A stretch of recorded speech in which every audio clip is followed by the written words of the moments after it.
கிறிஸ்துவில் மிகவும் பிரியமானவர்களே, ஆண்டவரும் இரட்சகருமாகிய இயேசு கிறிஸ்துவின் விலையேற பெற்ற நாமத்தில் உங்களை அன்போடு நான் வாழ்த்துகிறேன்.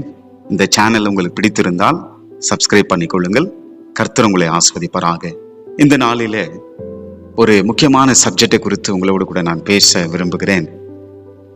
எழுப்புதல் ஏன் தாமதிக்கிறது என்று சொல்லி நான் பார்க்க போகிறோம். வேதத்தின் அடிப்படையில் சில காரியங்களை ஆராய்ந்து நான் பார்க்க போகிறோம். மிக கவனமாக முழுவதுமாய் கேளுங்கள். அப்பொழுதுதான் நான் என்ன சொல்ல வருகிறேன் என்பது உங்களுக்கு புரிய ஆரம்பிக்கும். சரி, இதுல எழுப்புதல் என்றால் என்ன என்று நாம் பார்ப்பதற்கு முன்பாக எழுப்புதலுக்கான சில திறவுகோள் வசனங்கள் உண்டு. ஒரு 4 வசனங்களை நான் வாசித்து விட்ட பிற்பாடு இதன் ஒவ்வொரு காரியமாய் நான் பார்க்க போகிறோம். 2 நாளாகம புஸ்தகம் 7ஆம் அதிகாரம் 14ஆம் வசனம்.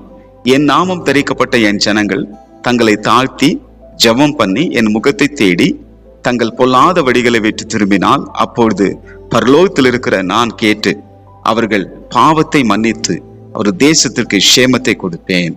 நமக்கு எல்லாருக்கும் இந்த வசனம் தெரிஞ்சிருக்கும்.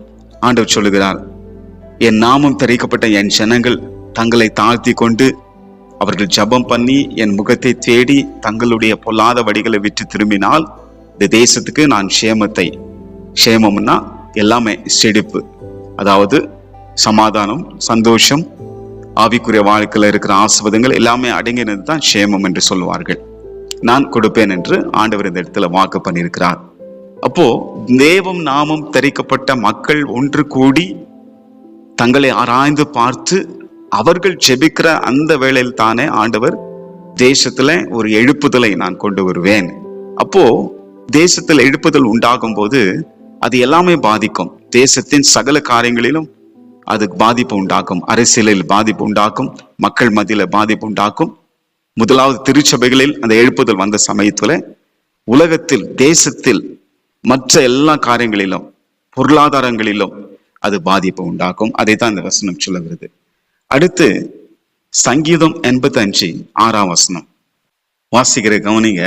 உமது ஜனங்கள் உம்மில் மகிழ்ந்திருக்கும்படி நீர் எங்களை திரும்ப உயிர்ப்பிக்க மாட்டீரோ?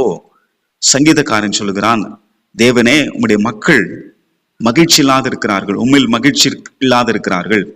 உமது ஜனங்கள் உம்மில் மகிழ்ந்திருக்கும்படி நீர் எங்களை திரும்ப உயிர்ப்பிக்க மாட்டீரோ? திரும்ப என்ற அந்த வார்த்தை நல்லா கவனிங்க. ஆண்டவர் ஒரு எழுப்புதலை கொண்டு வரும்போது மறுபடியுமாய் நம்மை கர்த்தர் உயிர்ப்பிப்பார். தேவன் மேல மகிழ்ச்சி உண்டாகணும், அதாவது ஜெபத்தின் மேலும், கர்த்தருடைய வார்த்தையின் மேலும், ஆராதனையின் மேலும், சபை கூடி வருகிற அந்த காரியத்தின் மேலும் ஒரு மகிழ்ச்சி உண்டாக வேண்டும். மகிழ்ச்சி இல்லாத காரியம் இருக்கக்கூடாது. எதை செய்தாலும் அதுல ஒரு சந்தோஷம் இருக்க வேண்டும். அந்த தேவன் மேல இருக்கிற மகிழ்ச்சி. அதனால்தான் சங்கீதம் 37:4 கர்த்தரிடத்துல மன மகிழ்ச்சியாயிரு, அவர் உன் இதயத்தின் வேண்டுதல்கள் உனக்கு அருள் செய்வார். அப்போ நம்முடைய இதயத்தின் வேண்டுதல் நமக்கு கொடுக்கப்படுவதற்கு முன்பாக ஒரு நிபந்தனை அங்க வைக்கப்படுகிறது. தேவனுக்குள்ளே நாம் மகிழ்ச்சியா இருக்க வேண்டும், மன மகிழ்ச்சி. இதைத்தான் இங்கேயும் சங்கீதக்காரன் சொல்லுகிறான், உம்முடைய ஜனங்கள் மறுபடியுமாய் உம்மில மகிழ்ந்திருக்க வேண்டும். அப்போ எழுப்புதல் வெடிக்கும் போது, எழுப்புதல் பரவும் போது ஜனங்கள் அந்த சடங்காச்சுரமா இருக்க மாட்டார்கள். அவர்களுடைய ஜெபம், வேத வாசிப்பு, தியானம், என்னமா ஆத்மாக்கள் ஆதாயப்படுத்துதல், ஆராதனைகள், இதெல்லாம் மகிழ்ச்சிகரமாய் மாறிவிடும். ரொட்டீன் ஒர்க்காய் மாறாது. அது எப்படி இருக்கும் என்றால் ஒரு மகிழ்ச்சிகரமாய் மாறிவிடும். இந்த வசனமும் எழுப்புதலை குறித்து தான் பேசுகிறது. அடுத்து எசேக்கியேல் 34ஆம் அதிகாரம் 26ஆம் வசனம். நான் அவர்களையும் என் மேட்டின் சுற்றுப்புறங்களையும் ஆசீர்வாதமாக்கி ஏற்ற காலத்துல மழையை பெய்ய பண்ணுவேன், ஆசீர்வாதமான மழை பெய்யும். இதுவும் எழுப்புதலுக்கான ஒரு வார்த்தை. ஆண்டவர் சொல்லும் போது இங்க கவனிக்க வேண்டிய ஒரு வார்த்தை, நான் அவர்களையும் என் மேட்டின் சுற்றுப்புறங்களையும். அவர்கள் என்றால் திருச்சபை காட்டுகிறது, மேட்டின் சுற்றுப்புறங்கள் என்றால் நம்மை சுற்றில் இருக்கிற மக்களை காட்டுகிறது, கிறிஸ்துவை அறியாத மக்களை காட்டுகிறது. அப்போ தேவன் முதலாவது தன்னுடைய ஆஸ்வதமான மழையை, எழுப்புதலை நம்மேல ஊற்றும் போது, சபை மேல ஊற்றும் போது அது என்ன ஆகும் என்றால் சுற்றுப்புறங்களை பாதிக்க ஆரம்பிக்கும். சோ இந்த வசனமும் ஒரு எழுப்புதலுக்கான ஒரு வார்த்தை. எசேக்கியேல் 37ஆம் அதிகாரம் 6ஆம் வசனம். நான் உங்கள் மேல் நரம்புகளை சேர்த்து உங்கள் மேல் மாம்சத்தை உண்டாக்கி உங்களை தோலினால் மூடி உங்களில் ஆவியை கட்டளையிடுவேன், அப்போது நீங்கள் உயிரடைந்து நான் கர்த்தர் என்று அறிந்து கொள்வீர்கள் என்று உரைக்கிறார் என்று சொல் என்றார். அருமையான தேவ பிள்ளைகளே, இந்த அதிகாரம் முழுவதும் கூட ஒரு எழுப்புதலுடைய அதிகாரம் தான், எழுப்புதலுடைய வார்த்தை தான். ஆண்டவர் என்ன சொல்லுகிறார்? நான் உங்களை உயிர்ப்பிப்பேன், உலர்ந்த எலும்புகளை போல் இருக்கிற நான் உங்களை உயிர்ப்பிப்பேன். அருமையான தேவ பிள்ளைகளை, இதுக்கு முன்பாக நான் ஒரு வீடியோ போட்டிருக்கிறேன். இன்றைய திருச்சபை நிலைமை, உலர்ந்த எலும்புகள் உயிரடையுமா என்று சொல்லி அதை பேசியிருக்கிறேன். அந்த லிங்கை டிஸ்கிரிப்ஷன்ல கொடுக்குறேன். நீங்க அதை பார்க்கலன்னா, அந்த வசனத்தை, அந்த செய்தியை கேட்கலன்னா நீங்க கேளுங்க, மிக ஆஸ்வதமா இருக்கும். இப்படி இந்த வார்த்தையெல்லாம் நாம் கவனித்து பார்க்கும்போது ஆண்டவர் எழுப்புதலை அவர் கொடுக்கிற தேவனா இருக்கார். எழுப்புதல் என்றால் என்ன அப்படின்னு பாத்தீங்கன்னா, மந்தமான தேக்க நிலை கொண்ட செத்து போன திருச்சபையை, உயிரில்லாத திருச்சபையை ஆண்டவர் என்ன பண்ணுகிறார் என்றால், தம்முடைய பரிசுத்த ஆவியை ஊற்றி ஆண்டவர் மறுபடியுமாய் அந்த மந்த நிலைமையை மாற்றி, செத்து போன நிலைமையில இருந்து, நம்பிக்கை இல்லாத நிலைமையில இருந்து, தேக்க நிலை, அதாவது வளர்ச்சி இல்லாத ஒரு தேக்க நிலையிலிருந்து மறுபடியுமாய் உயிர்ப்பித்து ஸ்தாபிக்கப்படுதல், அதுதான் எழுப்புதல். அப்போ இந்த எழுப்புதலுக்கு முக்கியமான ஒரு காரணம் யார் என்றால் பரிசுத்த ஆவியானவர் தான். பரிசுத்த ஆவியானவருடைய ஊற்றப்படுதல் இல்லாமல் எழுப்புதல் வராது. எந்த சபைகளில் எழுப்புதல் ஊற்றப்பட்டாலும் அதுக்கு முக்கியமான ஒரு காரணம் ஆவியானவர் தான். அதனால்தான் ஆவியானுடைய அபிஷேகத்துக்கு நாம் எப்பவுமே முக்கியத்துவம் கொடுக்க வேண்டும். சரி, இப்பொழுது பழைய ஏற்பாடுல எழுப்புதல் உண்டா என்று நாம் பார்ப்போமானால் நிச்சயமாய் இருக்கிறது. எலியாவின் நாட்களிலே கர்மேல் பர்வதத்துல ஒரே மனுஷனாகிய எலியா, யாருமே கூட இல்லை, ஒரே மனுஷனாகிய எலியா, தேவ மனுஷன், கர்மேல் பர்வதத்துல தைரியமாக நின்று கர்த்தரை தேவன் என்று நிரூபித்து 850 பாகால் தீர்க்கதரிசி முன்பாக வானத்திலிருந்து அக்கினை வரவழைத்து, தன் ஜெபத்தின் மூலம் அக்கினை வரவழைத்து கர்த்தரே தெய்வம் என்று சொல்லி நிரூபித்து ஒரு கூட்ட மக்களை, லட்சக்கணக்கான ஒரு கூட்ட மக்களை தேவன் பக்கமாய் திருப்பினார். அதுவும் ஒரு எழுப்புதல். சரிங்களா? அது மாத்திரமல்ல, ராஜாக்கள் புஸ்தகத்தை நாம் படித்து பார்க்கும்போது ராஜாக்கள் வாழ்ந்த நாட்களில் சில நல்ல ராஜாக்கள், தேவனை தேடின சில நல்ல ராஜாக்கள் வந்து எழுப்புதல் உண்டாக்கினார்கள். அப்படி எப்படிப்பட்ட ஒரு எழுப்புதல் உண்டானது என்றால், தேவாலயம் சுத்திகரிக்கப்பட்டது. தேவாலயங்கள் கவனிக்கப்படாத இருந்த நிலைமையில, தேவாலயத்தை யாருமே கவனிக்கல, சரியாக ஆராதனைகள் நடக்கவில்லை. அப்படிப்பட்ட சூழ்நிலையில இந்த ஒரு சில நல்ல ராஜாக்கள் எழும்பி வந்து தேவாலயத்தை திறந்து சுத்திகரித்து நியாயப்பிரமாணத்தை கண்டெடுத்து அதை மறுபடியும் வாசித்து பஸ்காவை ஆசாரித்தார்கள். அதுவும் எழுப்புதல் தான். புதிய ஏற்பாட்டுல எழுப்புதல் இருக்கிறது என்றால் நிச்சயமா இருக்கிறது. அப்போஸ்தலர் நடபடிகள் 2ஆம் அதிகாரம் 120 பேர் மேல் பரிசுத்த ஆவியானவர் ஊற்றப்பட்டார். ஒரு மனமாய் அவர்கள் ஜெபித்துக் கொண்டிருந்த சமயத்துல பெந்தேகோஸ்தே என்ற அந்த பண்டிகை நாளிலே ஆவியானவர் ஊற்றப்பட்டார். அப்போ அந்த ஆவியானவர் ஊற்றப்பட்ட நேரத்துல ஒரு எழுப்புதல் வெடிக்க ஆரம்பித்தது. அந்த எழுப்புதல் மூலமாய் பேதுரு தன்னுடைய பிரசங்கத்தின் மூலமாக 3000 பேர் அந்த இடத்துல ரட்சிக்கப்பட்டார்கள். 3000 பேர் ஞானஸ்தானம் பெற்றார்கள். அது ஒரு பெரிய எழுப்புதல். சரிங்களா? அது மாத்திரமல்ல, சரித்திரத்தை நாம் பார்ப்போமானால் சரித்திரத்திலும் எழுப்புதல் வந்திருக்கிறது. மார்ட்டின் லூத்தர் காலத்துல ஒரு பெரிய புரட்சி, ஒரு பெரிய எழுப்புதல் உண்டானது. உங்களை எல்லாருக்கும் அதனுடைய சரித்திரம் தெரியும், ஒருவேளை தெரிஞ்சிருக்கலாம். சரிங்களா? மார்ட்டின் லூத்தர் வந்து அந்த புரோட்டஸ்டன்ட் என்ற காரியத்தை ஏற்படுத்தினார். அதுவும் ஒரு எழுப்புதல். வேல்ஸ் நாட்டில் ஈவான் ராபர்ட்ஸ் என்ற ஒரு தேவ மனிதர் மூலமா எழுப்புதல் வந்தது. ஜான் வெஸ்லி என்ற ஒரு தேவ மனுஷன் மூலமாய் எழுப்புதல் வந்தது. பல தேவ மனிதர்கள் மூலமா எழுப்புதல் உண்டானது. ஆனால் இன்றைக்கு முக்கியமான ஒரு காரியத்தை நான் இந்த சப்ஜெக்ட் எடுத்ததுக்கு காரணம் என்னவென்றால், இன்றைக்கு எழுப்புதல் இருக்கிறதா என்று பார்த்தால் நாம் பார்க்கிற அளவுக்கு எழுப்புதல் இல்லை. ஆனால் அங்கங்கே உள்ளங்கையளவு மேகம் போன்ற ஒரு சில எழுப்புதல் உண்டாய் கொண்டிருக்கிறது. அதை நாம் மறுக்க முடியாது. ஆனால் ஒரு பெரிய எழுப்புதல் நாம் எதிர்பார்க்கிற அளவு நம்முடைய சந்ததியில அந்த எழுப்புதலை இன்னும் நான் காணவில்லை. அப்போ எழுப்புதல் ஏன் தாமதிக்கிறது, ஏன் அது சரியான எழுப்புதல் இன்னும் வரவில்லை என்றால் 7 குறிப்புகளை நான் உங்களுக்கு சொல்ல போகிறேன். என்னெல்லாம் தடைகள் இருக்கிறது, முக்கியமாய் தடைகள் தான் இதெல்லாம். இந்த 7 தடைகள் என்ன இருக்கிறது என்று சொல்லி அதை அலசி நாம் பார்க்க போகிறோம். முதலாவது நாம் பார்க்கும்பொழுது என்ன தடை, எழுப்புதல் ஏன் தாமதிக்கிறது, இன்னொரு விதத்துல சொல்ல போனால் எழுப்புதல் செத்து போகிறது. அது மறுபடியும் பரவ முடியாத ஒரு நிலைமை உண்டாகிறது. அது ஏன் நடக்கிறது என்று நாம் பார்ப்போம்னால், ஃபர்ஸ்ட் நம்பர் 1, ஹீரோயிசம். ஊழியர்கள் மத்தியில கதாநாயகமாக்கப்படுதல், கதாநாயகர்களாய் மாற்றப்படுது. அதுதான் ஹீரோயிசம் என்று சொல்லுவாங்க. இன்றைக்கு சில தேவ மனிதர்கள் மூலமாய் எழுப்புதல் உண்டாகிறது.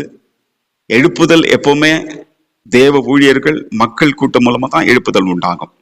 சில மனிதர்களை ஆண்டவரை எழுப்பி தேவனுக்காக அர்ப்பணிக்கப்பட்ட வைரக்கமான தேவ மனிதர்கள் மூலமா இந்த உலகத்துல எழுப்புதல் உண்டாகிறது, தேசத்துல எழுப்புதல் உண்டாகிறது.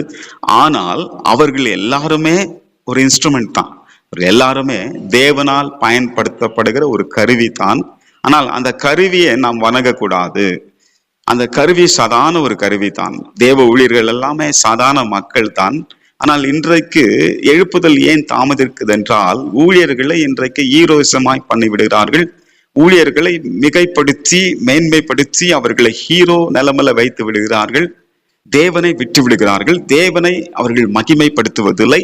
மகிமை திருடப்படுகிறது. மகிமை தேவனுக்கு கொடுக்கப்படாமல் மனிதர்களுக்கு கொடுக்கப்படுகிறது. ஊழியக்காரர்களை ஹீரோயிசமாய் மாற்றி விடுகிறார்கள்.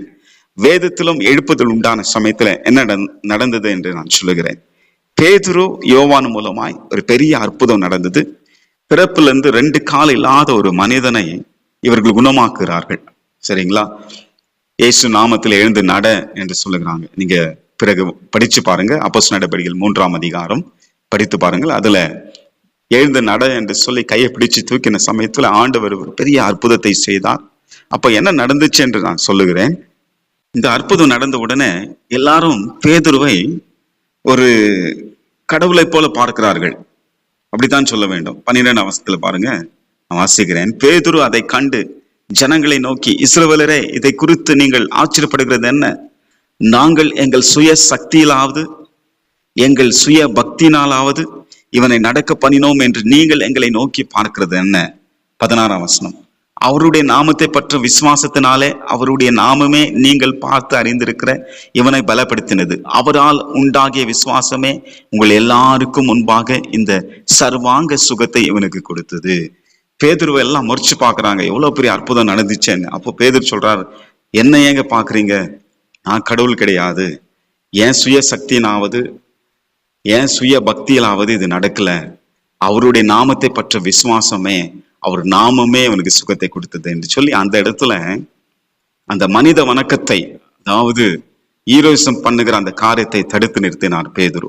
நான் அல்ல, எங்கள் சுய சக்தி அல்ல, எங்கள் பக்தி அல்ல.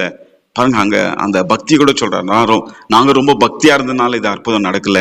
சொல்லுகிறார், அவருடைய நாமம், இயேசுவின் திருநாமம், அவருடைய நாமமே அவனுக்கு சுகத்தை கொண்டு வந்தது. இதே போல இன்னொரு சம்பவத்தையும் நீங்க பார்க்க முடியும். அப்போஸ்தலர் நடபடிகள் 10ஆம் அதிகாரத்தை நீங்க பிற்பாடு படித்து பாருங்க. நான் சுருக்கமாக சொல்லுகிறேன். அதுல பேதுரு கொர்நேலி என்ற வீட்டுக்கு அழைக்கப்படுகிறார். அங்க கூடியிருந்த மக்களுக்கு சுவிசேஷத்தை அறிவிக்கும்படி அழைக்கப்படுகிறார். அப்படி அழைக்கப்படும் போது கொர்நேலியும் சில மனிதர்கள்லாம் பேதுருடைய காலில் வந்து விழுறாங்க. அப்போ பைபிளை சொல்லுகிற 25ஆம் வசனம் 26ஆம் வசனத்தையும் வாசிக்கிறேன், நல்லா கவனிங்க. அப்போஸ்தலர் நடபடிகள் 10:25-26. பேதுரு உள்ளே பிரவேசித்த பொழுது கொர்நேலி அவனுக்கு எதிர்கொண்டு போய் அவனை பாதத்தில் விழுந்து பணிந்து கொண்டான். பேதுரு அவனை தூக்கி எடுத்து, எழுந்திரும், நானும் ஒரு மனுஷன் தான் என்றான். இந்த இடத்துல கூட பேதுரு தன்னை வணங்கும்படி அவன் விழும்போது அவன் சொல்றான், நானும் ஒரு மனுஷன் தான்ப்பா, ஏன் என் காலில் விழுற? இதுக்கெல்லாம் காரணம் தேவன் தான் அப்படின்னு சொல்லி சொல்லுகிறான். அப்படி நீங்க படித்து கொண்டு வந்தீங்கன்னா அப்போஸ்தலர் நடபடிகள் 14ஆம் அதிகாரத்துல லிக்கவோனியா என்ற நாட்டில பவுலும் பர்னபாவும் போய் பிரசங்கிக்கிறார்கள், சுவிசேஷத்தை அறிவிக்கிறார்கள். அப்படி அவர்கள் அறிவித்த அந்த சமயத்துல வேதம் சொல்லுகிறது, வாசிக்கிறேன் பாருங்க, 14:11. பவுல் செய்ததை அவர் ஜனங்கள் கண்டு, தேவர்கள் மனுஷ ரூபம் எடுத்து நம்மிடத்தில் இறங்கி வந்திருக்கிறார்கள் என்று லிக்கோனியா பாஷையில சத்தமிட்டு சொன்னான். பாருங்க என்ன நடந்துச்சு. 14ஆம் வசனம் சொல்லுகிறது, அப்போஸ்தலராகிய பர்னபாவும் பவுலும் அதை கேட்ட பொழுது தங்கள் வஸ்திரங்களை கிழித்து கொண்டு கூட்டத்துக்குள்ளே ஓடி உரத்த சத்தமாய், 15ஆம் வசனம், மனுஷரே, ஏன் இப்படி செய்கிறீர்கள்? நாங்களும் உங்களை போல பாடுள்ள மனுஷர்கள் தானே. நீங்கள் இந்த வீணான தேவர்களை விட்டு வானத்தையும் பூமியும் சமுத்திரத்தையும் அவைகள் உள்ள யாவற்றையும் உண்டாக்கின ஜீவனுள்ள தேவனிடத்திற்கு திரும்ப வேண்டும் என்று உங்களுக்கு பிரசங்கிக்கிறோம். பாருங்க, எந்த இடத்துலயும் பவுலும் பர்னபாசும் இதை தான் சொல்றாங்க. எங்களை நோக்கி ஏன் பார்க்குறீங்க, எங்களை ஏன் வணங்குறீங்க? தேவன் வானத்தையும் சமுத்திரத்தையும் உண்டாக்கின தேவனிடத்துக்கு நீங்க திரும்புங்க என்று சொல்றாங்க. அப்போ எழுப்புதலுக்கு ஒரு பெரிய தடை என்னவென்றால் இந்த ஹீரோயிசம் பண்றது. ரெண்டாவது குரூப்பிசம், அப்படி என்றால் டிவிஷன்ஸ், பிரிவுகள். பாருங்க, இதுக்கு ஆதாரம் பைபிள் இருக்கு. 1 கொரிந்தியர் 3ஆம் அதிகாரம் 4ஆம் வசனத்திலிருந்து நான் வாசிக்கிறேன். ஒருவன் நான் பவுலை சேர்ந்தவன் என்றும் வேறு ஒருவனும் நான் அப்போலாவை சேர்ந்தவன் என்றும் சொல்லுகிறபடியால் நீங்கள் மாம்சத்துக்குரியவர்கள் அல்லவா? பவுல் யார், அப்போலா யார்? கர்த்தர் அவனவனுக்கு அருள் அளித்தபடியே நீங்கள் விசுவாசிக்கிறதற்கு ஏதுவா இருந்த ஊழியக்காரர் தானே.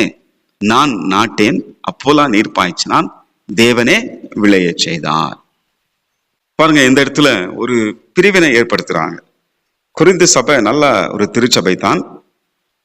வரங்கள் கிரியை செய்யப்பட்டன, செயல்பட ஆரம்பித்தன, நன்றாக ஆராதனை செய்தார்கள். ஆனாலும் குரூப்பிசம் இருந்தது. ஒரு சில கூட்டம் நான் பவுலை சேர்ந்தவன், இன்னொரு சில கூட்டம் நான் கேபாவை சேர்ந்தவன், நான் அப்போலாவை சேர்ந்தவன். ஆண்டவராகிய தேவனை விட்டுவிட்டு இவர்கள் குரூப்பிசம் பிரித்து கொண்டார்கள், பிரிவினை செய்து கொண்டார்கள். இன்னைக்கு இந்த டினாமினேஷன் டிவிஷன்ஸ் தான் எழுப்புதலுக்கு ஒரு பெரிய தடையா இருக்கிறது.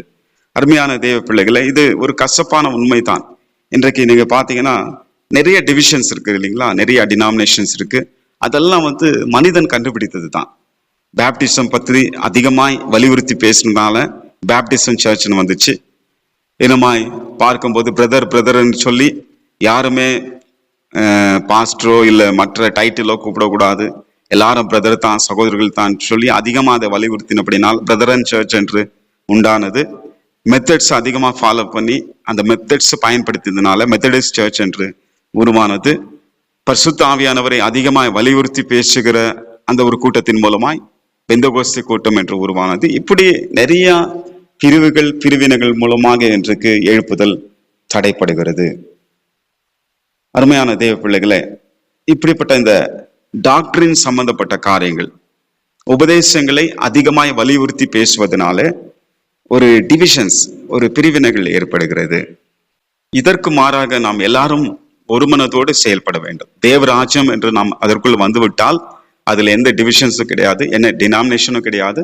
நம்ம எல்லாருமே ஆண்டவருடைய பிள்ளைகள், இயேசுவின் ரத்தத்தால் கழுவப்பட்டவர்கள், தேவராஜ்யத்தின் பிள்ளைகள் என்று அந்த ஒருமனத்தோடு கூட தேவராஜ்யத்தை செயல்பட வேண்டும். கருத்து வேறுபாடுகள் இருக்கலாம், மற்ற காரியங்கள் இருக்கலாம், எது இருந்தாலும் நம்ம எல்லாரும் ஒன்றாய் கூடி வரும்போது நமக்குள்ள ஒரே மனம் இருக்க வேண்டும். முக்கியமாக பாகுபாடு இருக்கக்கூடாது, டினாமினேஷனல் பாகுபாடு இருக்கக்கூடாது, பெரிய ஆர்கனைசேஷன் சின்ன ஆர்கனைசேஷன் பாகுபாடு இருக்கக்கூடாது, பெரிய பெரிய வரம் பெற்ற தேவ ஊழியர்கள் என்று சொல்லி சின்ன ஊழியர்களை அற்பமா எண்ணக்கூடாது, மெகா சர்ச்சுங்களை ரொம்ப மேன்மைப்படுத்தி சின்ன சின்ன சபைகளை கனவீனப்படுத்தக்கூடாது. இப்படி எந்த பிரிவினை இல்லாமல் நாம் இருக்கும்பொழுது நிச்சயமாகவே அந்த எழுப்புதலை நம்மால பார்க்க முடியும். அப்ப எழுப்புதலுக்கு ஒரு இரண்டாவது தடை என்னவென்றால் டிவிஷன்ஸ், பிரிவுகள். மூன்றாவது என்ன ஒரு தடை என்றால் டீவியேஷன். அப்படி என்றால் என்ன என்றால் தமிழ்ல திசை திருப்பப்படுதல். பைபிளை பாருங்க, இதுக்கும் ஒரு ஆதாரம் இருக்குது, அதை உங்களுக்கு நான் சுட்டி காட்ட விரும்புகிறேன். அப்போஸ்தலர் நடபடிகள் 6ஆம் அதிகாரத்துல பைபிளை சொல்லுகிறது. 1ஆம் வசனத்தை நான் வாசிக்கிறேன். அந்த நாட்களில் சீஷர்கள் பெருகின போது கிரேக்கரானவர்கள் தங்கள் விதவைகளை அன்றாட விசாரணையில் திட்டமாய் விசாரிக்கப்படவில்லை என்றும் எபிரேயருக்கு விரோதமாய் முறுமுறுத்தார்கள். கிரேக்கர்களுக்கும் எபிரேயர்களுக்கும் ஒரு சண்டை ஏற்பட்டது. எங்களை அவர்கள் சரியாக விசாரிக்கவில்லை என்று சொல்லி எபிரேயருக்கு எதிராக இந்த கிரேக்கர்கள் முறுமுறுத்தார்கள் என்று சொல்லப்பட்டிருக்கிறது. இப்படிப்பட்ட சூழ்நிலையில அப்போஸ்தலர்கள் ஒரு தீர்மானம் எடுத்தார்கள். என்ன தீர்மானம் என்றால் 3ஆம் வசனத்தை வாசிக்கிறேன். ஆதலால் சகோதரரே, பரிசுத்த ஆவியும் ஞானமும் நிறைந்து நற்சாட்சி பெற்றவர் ஆகிய 7 பேரை உங்களில் தெரிந்து கொள்ளுங்கள், அவர்களை இந்த வேலைக்காக ஏற்படுத்துவோம். எந்த வேலை? பந்தி விசாரணை செய்கிற வேலை. ஆனால் நாங்களோ, 4ஆம் வசனம் சொல்கிறார்கள், நாங்களோ ஜெபம் பண்ணுவதிலும் தேவ வசனத்தை போதிக்கிற ஊழியத்திலும் இடைவிடாமல் தரித்திருப்போம் என்றார்கள். அப்போஸ்தலர்களை திசை திருப்பி அவங்க அட்மினிஸ்ட்ரேஷன்ல இருக்கணும், அவங்க பத்தி விசாரணை செய்யணும், இதெல்லாம் கவனிக்கணும் என்பதாக ஒரு சண்டை கொண்டு வருகிறான். ஆனால் இவர்கள் மிக ஜாக்கிரதையாக அப்போஸ்தலர் என்ன சொல்கிறார்கள்? இந்த காரியத்துக்காக 7 பேரை நியமிப்போம், ஆவியானவரை பெற்றிருக்கிற 7 பேரை நியமிப்போம். ஆனால் நாங்கள் என்ன பண்ண வேண்டும்? ஜெபத்திலும் வேத தியானத்திலும் தரித்திருக்க வேண்டும். இன்றைக்கு இந்த டீவியேஷன் நடந்து கொண்டிருக்கிறது. என்ன டீவியேஷன்னா, முதல் காரணம் பார்த்தா பணம், ரெண்டாவது டான்ஸ், மூணாவது அட்மினிஸ்ட்ரேஷன். இப்படிப்பட்ட இந்த காரியங்கள் இன்னைக்கு பணத்தை காட்டி பிசாசு திசை திருப்பி விடுகிறான், நடனத்தை காட்டி திசை திருப்பி விடுகிறான். அட்மினிஸ்ட்ரேஷன் என்றால் நிர்வாகம் பண்ணுதல். ஒரு தேவ ஊழியர் கர்த்தருடைய வார்த்தையிலும் ஜெபத்திலும் தான் இருக்க வேண்டும் தவிர நிர்வாகத்தில் அதிகமாய் அவங்க தலையீடு இருக்கக்கூடாது. அதனால அப்படிப்பட்ட காரியங்களில் தலையீடு செய்து கொண்டு இன்றைக்கு தியானத்தை அநேகர் இழந்திருக்கிறார்கள். தேவனுடைய வார்த்தையை பிரசங்கிப்பதிலும் படிக்கிறதிலும் அநேகர் இழந்திருக்கிறார்கள். இப்படிப்பட்ட காரியங்கள் எழுப்புதலுக்கு தடையாக இருக்கிறது. பாருங்க, ஒரு ஊழியர் சொன்னார், சாத்தான் சுவிசேஷம் தடை பண்ணுவதற்கு அவனால முடியவே முடியாதான், தடையே செய்ய முடியாது. சுவிசேஷம் அது பாட்டுக்கு பரவி கொண்டே இருக்கும். ஏனென்றால் சுவிசேஷத்துக்கு வல்லமை உண்டு, சரிங்களா? ஆனா சாத்தான் ஒண்ணு பண்ண முடியுமா? என்ன பண்ண முடியும்? திசை திருப்ப முடியும் அவனால. அதனால இன்னைக்கு சுவிசேஷத்தை அவனால தடை செய்ய முடியவில்லை. அவன் பார்த்தான், ஒரு தந்திரமான ஒரு செயலை செய்தான். என்னன்னா, எல்லா கிறிஸ்துவ மக்களையும் திருச்சபைகளையும் திசை திருப்பி விட்டான். எதுல திசை திருப்பப்படுதல்? பணத்திலையும், டான்ஸ்லயும், ப்ரோக்ராம்லயும், இன்னும் பல காரியங்களிலும் திசை திருப்பிட்டு உண்மையான ஒரு நோக்கம், திருச்சபை நிறுவப்பட்ட, திருச்சபை இந்த உலகத்தில் ஸ்தாபிக்கப்பட்ட நோக்கத்தை இழந்து போயிருக்கிறார்கள். அதனால எழுப்புதல் தாமதமாய் கொண்டிருக்கிறது. நான்காவது, கள்ள உபதேசம், ஃபால்ஸ் டீச்சிங். இதுவும் ஒரு தடை.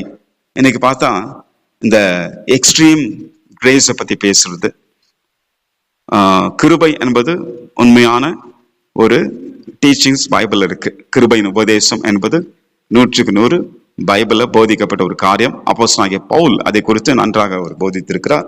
ஆனா இதை எக்ஸ்ட்ரீம் லெவல்ல கொண்டு போய் இன்னைக்கு திருச்சபைகளில் நடனம் ஆடுறது, திருச்சபைகளில் சினிமா பாடல் பாடுகிறது, திருச்சபைகளில் விசில் அடிக்கிறது, இதெல்லாம் கேட்ட என்ன சொல்றாங்கன்னா, ஆண்டவர் எங்களுக்கு முழு விடுதலை கொடுத்திருக்கிறார், எங்களுக்கு லிபரலிசம், முழு லிபர்ட்டி கொடுத்திருக்கிறார் என்று சொல்லி எப்படி சொல்லுகிறார்கள். அருமையான தேவ பிள்ளைகளை, இந்த லிபர்ட்டி என்ற ஒரு செய்தியை கூட நான் கொடுத்திருக்கிறேன். அதனுடைய லிங்க்கும் நான் கொடுக்குறேன், அதையும் நீங்க பாருங்க. ஆண்டவர் எப்படி நம்மளை விடுதலை ஆக்கியிருக்கிறார், எந்தெந்த விஷயத்துல எல்லாம் நம்மை விடுதலை ஆக்கியிருக்கிறார் என்று நான் பேசியிருக்கிறேன். அப்போ இந்த கள்ள உபதேசம், அந்நிய பாஷையில் என்ற கள்ள உபதேசம், திருத்துவத்தை மறுதளிக்கிற கள்ள உபதேசங்கள், இப்படி பலவிதமான கள்ள உபதேசங்கள் இன்னைக்கு ஜனங்களை திசை திருப்பி விட்டிருக்கிறது. இப்படிப்பட்டதான இந்த கள்ள உபதேசங்கள் எழுப்புதலுக்கு தடை உண்டு பண்ணி கொண்டிருக்கிறது. அருமையான தேவ பிள்ளைகளே, கள்ள உபதேசங்களை நாம் கண்டறிய வேண்டும். அதற்காகத்தான் அதிகமாக கர்த்தருடைய வார்த்தைகளை படிக்க வேண்டும். வேதத்தை நன்றாக கிரமமாக ஆராய்ந்து பார்த்து படித்து பிரேயா பட்டணத்தை போல் இருக்க வேண்டும். பிரேயா பட்டணம் உள்ளவர்கள் எப்படி இருந்தார்கள் என்றால், பவுல் பண்ணின பிரசங்கத்தை அவர்கள் கேட்டு காரியங்கள் இப்படியா இருக்கிறதா, இவர் சொல்றதெல்லாம் பைபிள் இருக்கிறதா என்பதை ஆராய்ந்து பார்த்தார்கள். யாருடைய பிரசங்கத்தை? பவுலுடைய பிரசங்கத்தை. நல்லா கவனிங்க, பவுல் எப்படிப்பட்டவர்? பெரிய தியாலஜன், பெரிய வல்லுனர், இறையில் வல்லுனர்.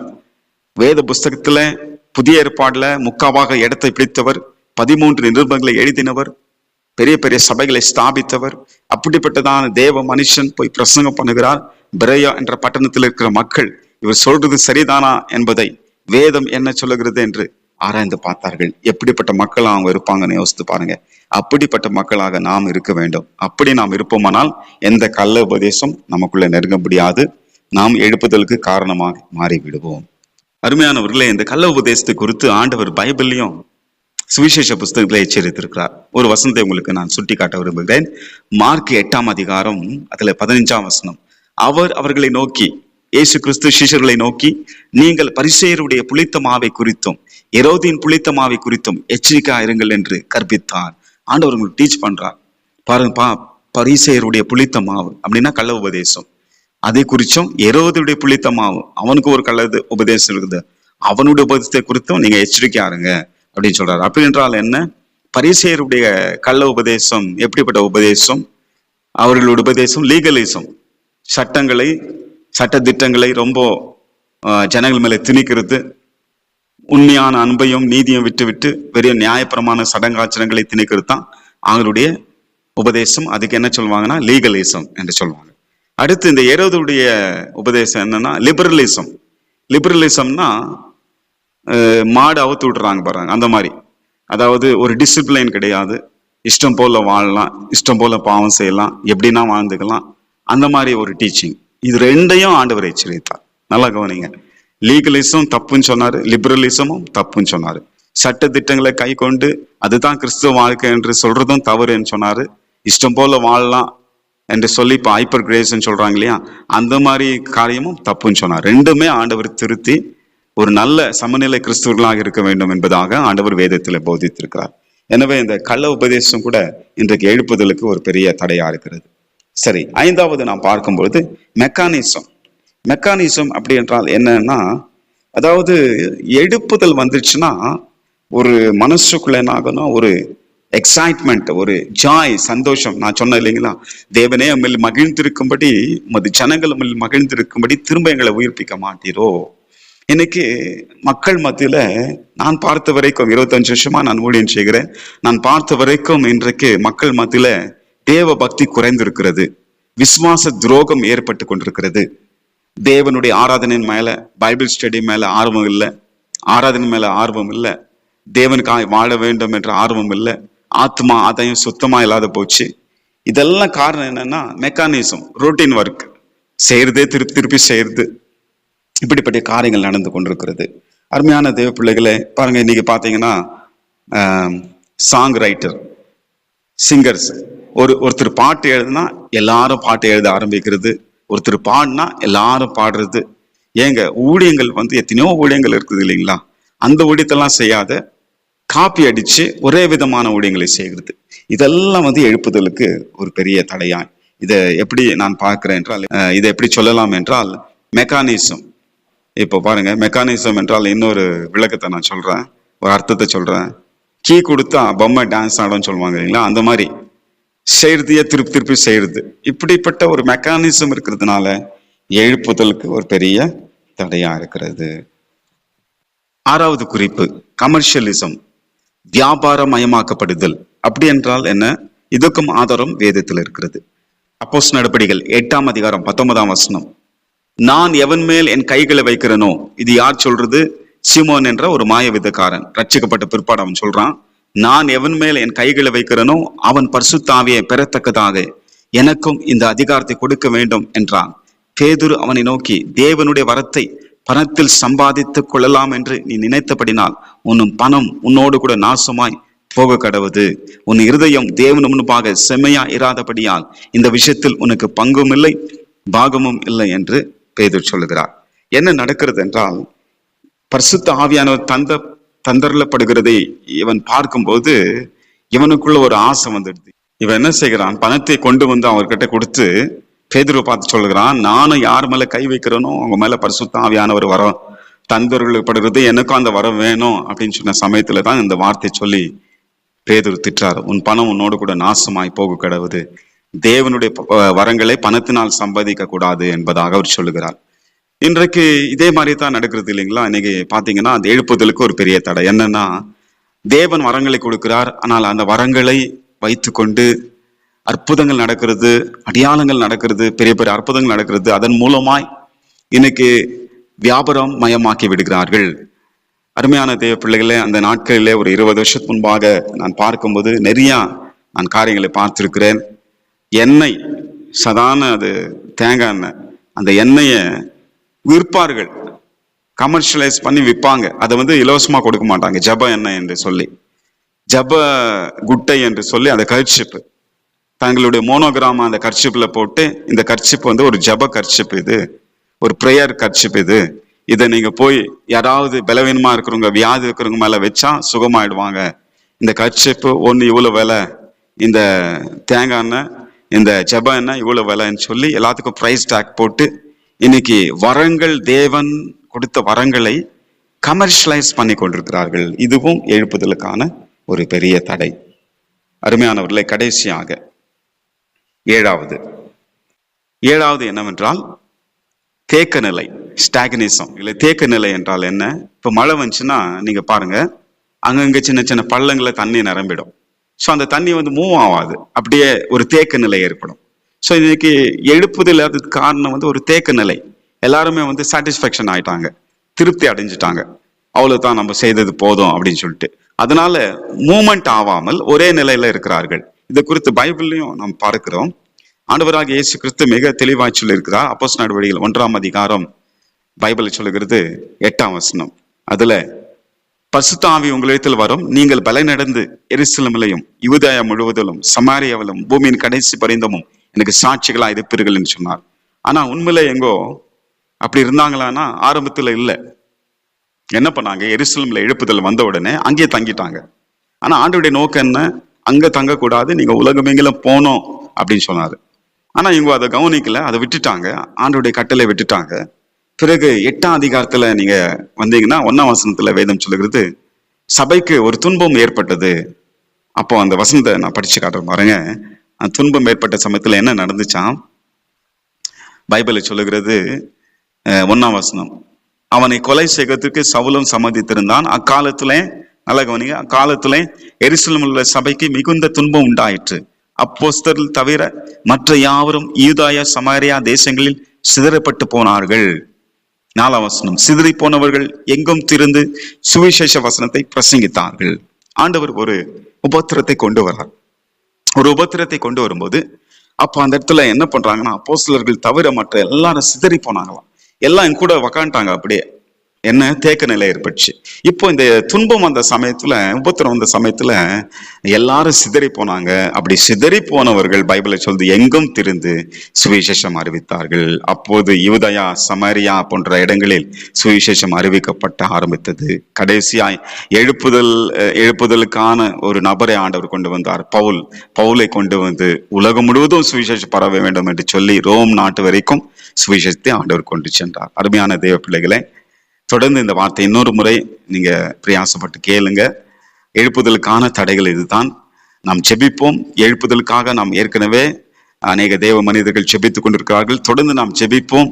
ஒரு பர்சனல் பிரேயர்ல எழுப்புதலுக்காக ஜெபிங்கள். தேசத்துல ஒரு பெரிய எழுப்புதலை காண்போம். ஒரு பெரும் மழையின் இறைச்சலை நாம் கேட்போம். தேவனாய் கர்த்தர் இந்த வார்த்தைகளை கொண்டு உங்களை ஆசீர்வதிப்பாராக.